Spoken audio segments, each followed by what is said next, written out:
देवी दुर्गेचे दुसरे रूप म्हणजेच ब्रह्मचारिणी देवी. ब्रह्मचारिणी देवी ही तिच्या पूर्वीच्या जन्मी हिमालयाच्या घरी कन्या म्हणून जन्माला आली होती.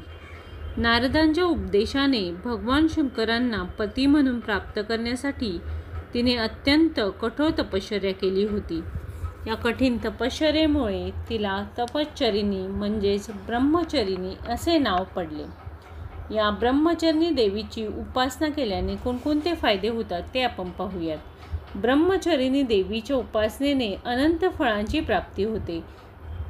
तप, त्याग, वैराग्य, सद्गुण, संयम यासारख्या सद्गुणांमध्ये वाढ होते. जीवनातील कठीण संघर्षातही माणूस आपल्या कर्तव्यापासून विचलित होत नाही. ब्रह्मचारिणी देवीच्या कृपेने व्यक्तीला त्याच्या कार्यात यश आणि सिद्धी प्राप्त होते. वासनेपासून मुक्तीसाठी ब्रह्मचारिणी मातेचे ध्यान करणे आवश्यक आहे असे शास्त्रामध्ये सांगितले जाते. या ब्रह्मचारिणी देवीची स्तुती मंत्र कोणकोणता आहे तर या देवी सर्वभूतेषु मा ब्रह्मचारिणी रूपेण संस्थिता नमस्तस्यै नमस्तस्यै नमस्तस्यै नमो नमः. दधानाकर मध्याभ्याम अक्षमाला कमंडलू देवी प्रसिद्धतु मयि ब्रह्मचारिण्यनुत्तमा. ब्रह्मचारिणी देवीची महती. ब्रह्मचारिणी देवीने तप करताना अन्न पाण्याचाही त्याग करून निर्जली तपश्चर्या केले. सर्व देवतांनी आणि ऋषीमुनींनी देवीला महादेव शिवशंकर पती म्हणून प्राप्त होण्याचे वरदान दिले. ब्रह्मचारिणी देवीच्या पूजनाने सुख, शांतता, समृद्धता आणि धर्म प्राप्त होते.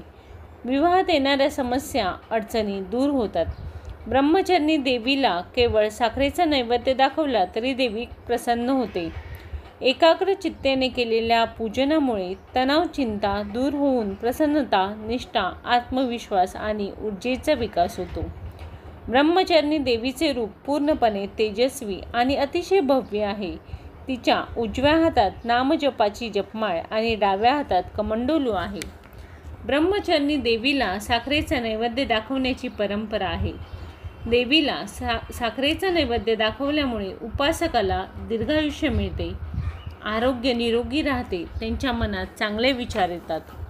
धन्यवाद. असेच नवनवीन व्हिडिओ पाहण्यासाठी चॅनेलला लाईक करा, सबस्क्राईब करा.